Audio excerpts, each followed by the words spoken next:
बांग्लादेश के मेरे भाई और बहनों, यहां की नौजवान पीढ़ी को मैं एक और बात याद कराना चाहूंगा और बड़े गर्व के साथ याद दिलाना चाहता हूं। बांग्लादेश की आजादी के लिए संघर्ष में, उस संघर्ष में शामिल होना मेरे जीवन के भी पहले आंदोलनों में से एक था। मेरी उम्र 20-22 साल रही होगी जब मैंने और मेरे कई साथियों ने बांग्लादेश के लोगों की आजादी के लिए सत्याग्रह किया था। बांग्लादेश की आजादी के समर्थन में तब मैंने गिरफ्तारी भी दी थी और जेल जाने का अवसर भी आया था। यानी बांग्लादेश की आजादी के लिए जितनी तड़प इधर थी उतनी ही तड़प उधर भी थी। यहां पाकिस्तान की सेना ने जो जघन्य अपराध और अत्याचार किए वो तस्वीरें विचलित करती थी। कई दिन तक सोने नहीं देती थी। गोविंदो हल्दर जी ने कहा था, एक সাগর রক্তের বিনিময়ে বাংলার স্বাধীনতা আনলে যারা, আমরা তোমাদের ভুলবো না, আমরা তোমাদের ভুলবো না।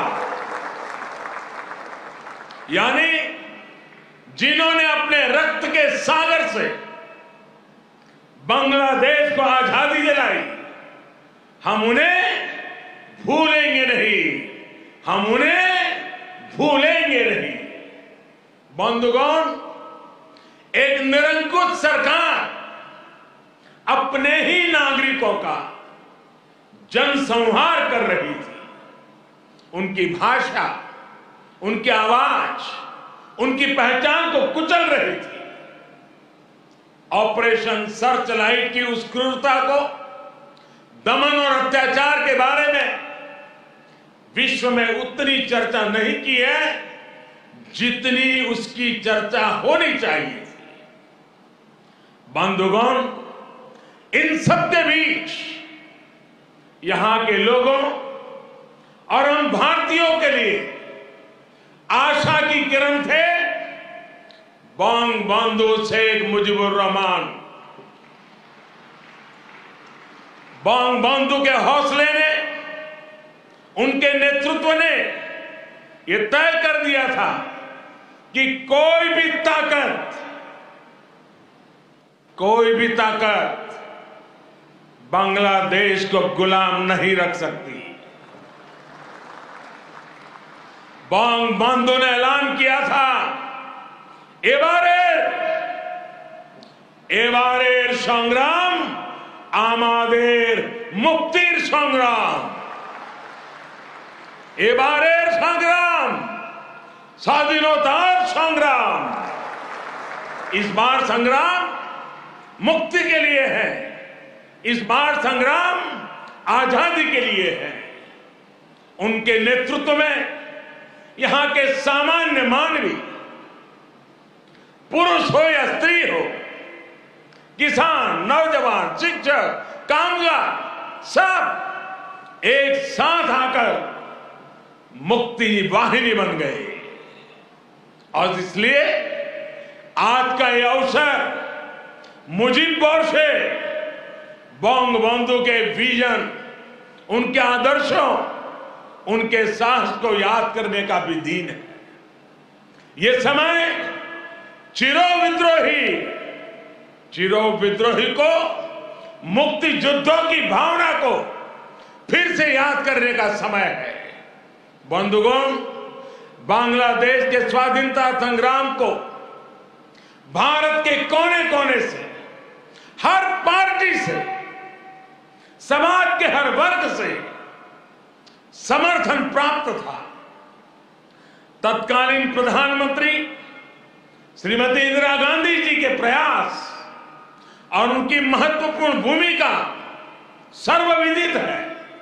उसी दौर में 6 दिसंबर 1971 को अटल बिहारी वाजपेयी जी ने कहा था, हम न केवल मुक्ति संग्राम में अपने जीवन की आहुति देने वालों के साथ लड़ रहे हैं, लेकिन हम इतिहास को एक नई दिशा देने का भी प्रयत्न कर रहे हैं।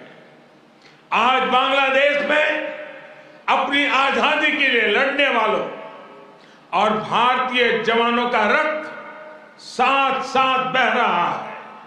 यह रक्त ऐसे संबंधों का निर्माण करेगा जो किसी भी दबाव से टूटेंगे नहीं, जो किसी भी कूटनीति का शिकार नहीं बनेंगे। हमारे पूर्व राष्ट्रपति प्रणब मुखर्जी ने प्रणबदा ने कहा था, बंगबंधु को उन्होंने एक टायरलेस स्टेटसमैन कहा था। उन्होंने कहा था कि शेख मुजीबुर रहमान का जीवन धैर्य, प्रतिबद्धता और आत्मसंयम का प्रतीक है। बंधुगण, ये एक सुखद संयोग है कि बांग्लादेश के आजादी के 50 वर्ष और भारत की आजादी के 75 वर्ष का पड़ाव एक साथ ही आया है। हम दोनों ही देशों के लिए 21वीं सदी में अगले 25 वर्षों की यात्रा बहुत ही महत्वपूर्ण है। हमारी विरासत भी साझी है, हमारा विकास भी साझा है, हमारे लक्ष्य भी साझे हैं, हमारी चुनौतियां भी साझी हैं। हमें याद रखना है कि व्यापार और उद्योग में जहां हमारे लिए एक जैसी संभावनाएं हैं, तो आतंकवाद जैसे समान खतरे भी हैं। जो सोच और शक्तियां इस प्रकार की अमानवीय घटनाओं को अंजाम देती हैं, वो अब भी सक्रिय है। हमें उनसे सावधान भी रहना चाहिए और उनसे मुकाबला करने के लिए संगठित भी रहना होगा। हम दोनों ही देशों के पास लोकतंत्र की ताकत है, आगे बढ़ने का स्पष्ट विजन है। भारत और बांग्लादेश एक साथ मिलकर आगे बढ़े, इस पूरे क्षेत्र के विकास के लिए उतना ही जरूरी है। और इसलिए आज भारत और बांग्लादेश दोनों ही देशों की सरकारें इस संवेदनशीलता को समझकर इस दिशा में सार्थक प्रयास कर रही है। हमने दिखा दिया है कि आपसी विश्वास और सहयोग से हर एक समाधान हो सकता है। हमारा लैंड बाउंड्री एग्रीमेंट भी इसी का गवाह है। कोरोना के इस कालखंड में भी दोनों देशों के बीच बेहतरीन तालमेल रहा है। हमने सार्क कोविड फंड की स्थापना में सहयोग किया, अपने ह्यूमन रिसोर्स की ट्रेनिंग में सहयोग किया। भारत को इस बात की बहुत खुशी है कि made in India vaccine Bangladesh के हमारे बहनों और भाइयों के काम आ रही है। मुझे याद है वो तस्वीरें जब इस साल 26 जनवरी को भारत के गणतंत्र दिवस पर बांग्लादेश आर्म फोर्सेस के ट्राई सर्विस कंटिजेंट ने शोनो एक्टिर मुजिबोरेर थे के इस धुन पर दिल्ली में परेड की थी। भारत और बांग्लादेश का भविष्य सद्भाव भरे, आपसी विश्वास भरे ऐसे ही अनगिनत पलों का इंतजार कर रहा है।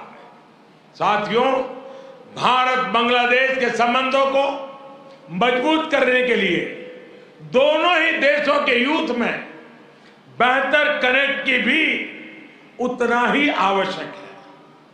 भारत बांग्लादेश संबंधों के 50 वर्ष के अवसर पर मैं बांग्लादेश के 50 एंटरप्रेन्योर्स को भारत आमंत्रित करना चाहूंगा।